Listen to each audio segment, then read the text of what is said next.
Okay, welcome back. We were talking about the national currency, the Naira. Exchanges, as we sit here, for 1,405 Naira, or 405, 1,405 kobo, yes, kobo to the dollar. To the dollar. So let's go there. So what to do in the interim to arrest the national currency is go back into producing aggressively, because we can. We can. The things are still there. We can, and then they should sincerely pay attention to the SMEs. Yeah. Because SMEs are the engine room of the economy. So as long as they are struggling to come up, we will keep struggling with our economy. Okay. But we can't produce without having power. Because power is very expensive. The brand that I work for, last week we bought diesel twice or 3 times. Each liter is about 105 Naira. Sorry, 1,050 Naira. And then we have to buy about 800 liters of that to power, to ensure we... So, you have money. How much comes? You have money to spend. So, but we have to be on air. Yeah, go to court if you are aggrieved. Okay then, one last line is this. The national currency, the Naira, doesn't travel far anymore. What it loses in speed, it gains in distance. Yes, that's it. So that's the way it is. We have a choice. Okay, to our next story. You know, detectives at the Force Criminal Investigation Department Annex have recovered 50 million Naira allegedly withdrawn from the hacked bank account of Nollywood actor John Okafor, a.k.a. Mr. Ibu. Now, 2 arrests have also been made in connection with this. Okafor's son, interestingly, Onyebuchi, and the girlfriend, Jasmine Okekagu. They're said to be culprits. Yes. Talk about the enemy within, Charles. Yes, but first, I think we need to make a correction that I don't know why. That's what Ibu's son, wanted us to believe, because they also we learned that we went to the embassy, or we even went to Ikoyi to go conduct or contract a phantom marriage in order for them to travel. This Jasmine is actually Ibu's adopted daughter. Yeah, yeah. We must have to underline that. Yes. She was in Cyprus before, then she came. But you see, what has befallen Ibu today, it didn't start today.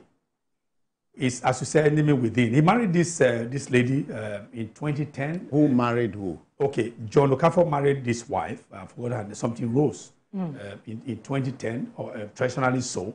Then 5 years after 2015, they now went to Owerri to go, what they call the white wedding. So ever since, the children from his previous marriage obviously didn't like this woman, including this young man we mentioned now, and even this Jasmine.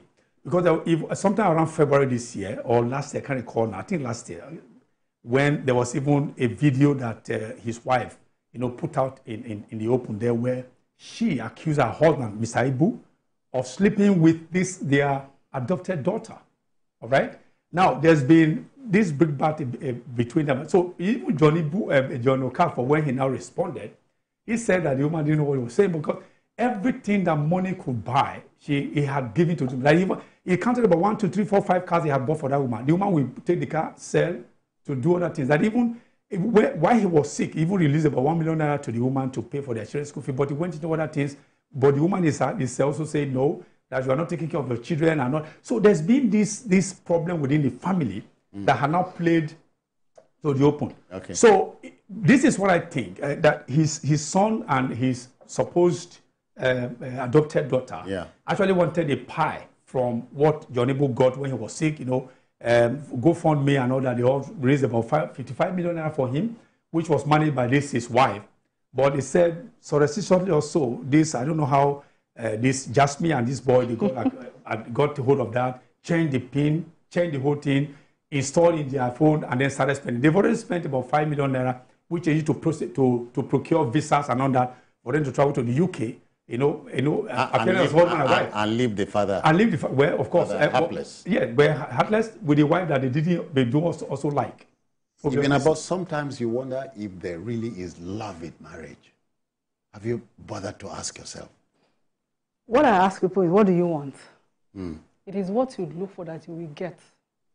You don't, see, let me say it like this. You are not saying that our dear Mr. Ibu asked for this. When you have not put your house in order, you will end up with issues like this. Nobody is perfect. Nobody knows how to do things best or the better ways or whatever. But if you have not put your house in order, when time and chance happen to you, it's going to turn out like this. I recall, like Charles said, I recall a few weeks back, there was this back and forth between the adopted daughter and the wife. And they kept posting the videos of this sick man then to the internet. That was very uncalled for. When he was unconscious and the wife was feeding him, she did a video of him and posted it. That was bad. You don't do that. So you see, some of these people, when they have money, they buy love. They don't earn it. When you don't earn it, and you only bought it, there comes a time, the money you paid will expire. The effect will expire. So you not, then you begin to renew, and if you don't renew it, whatever you get is what you have asked for. It's unfortunate. I feel very bad for him. But you see, most of this... But this is, it's a lesson. Mr. Ibu is just one of the many who are living this kind of very, I won't say lived a reckless life, but he was not futuristic. Unplanned. Yes, he did not look at the future. And there is something that is a fact.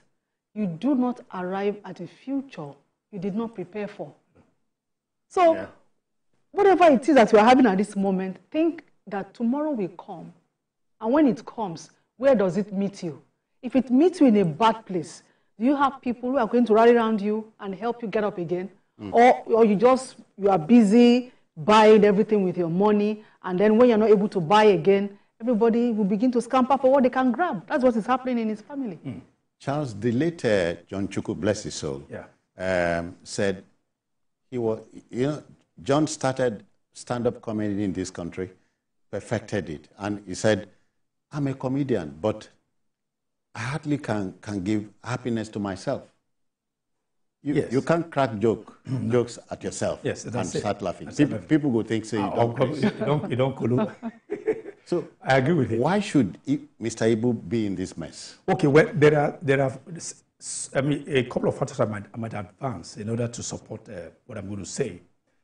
Where I'm particularly surprised that Ibu is going through this, because Ibu is not one of the Gen Z parents that have to, raise their children what they call the microwave parenting that you have today. Ibu possibly was born in the 60s, if I'm not mistaken.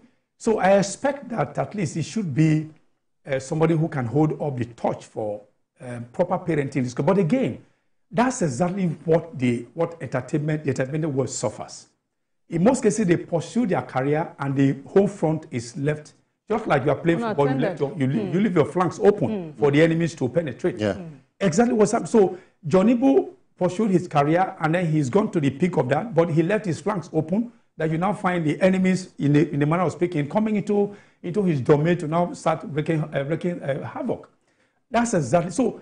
But you see, all of us, even those who are of us who are in the public domain and all that, we must find though it's a delicate balancing, we must find a way to balance your career and your home and find a way to, move them pari passu, even towards that end as you mentioned. But you see, when you're pursuing the money, you make money you send to your wife at home, your wife doesn't see you. You make money you send to your children at home, your children do not see you. So you now outsource parenting to those people like housemaid and all that. The children hardly see you.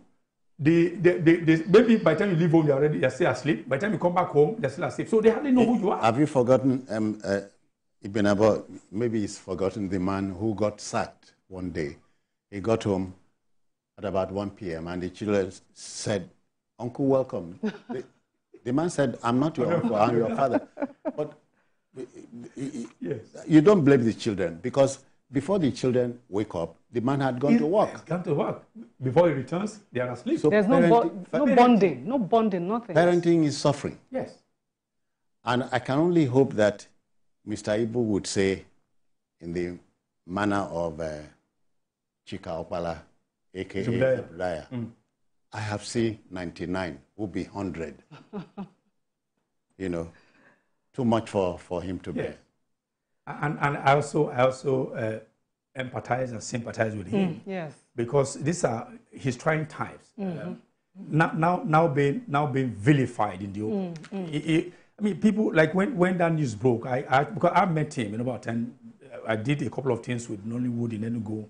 There's one McDavos hotel we were at that time. So I met him a couple, so I know who, very jovial and, you know, naturally. Very warm, yeah. Yeah, warm and all. But again, as I said, he may have, you know, traveled fast on the lane to success, or lane on that success route and all that, and forgot that he need to also carry his family. For you to even think that your own son could hack into your bank details and start stealing your money. Even they said they exchanged this WhatsApp message and all that. They saw how they planned how to steal the money. Now started transferring from his account to the account, and even spend $5 million out of the money. You know, your own son. Yes, there was a time I knew. I knew that he was going to get into trouble, not by being ill or whatever. He was always on social media with Jasmine. Okay. And which is why Dubai said maybe yes. Let's go. Please, let's go on a commercial break. Okay. We'll come back to our last story. Please don't go away.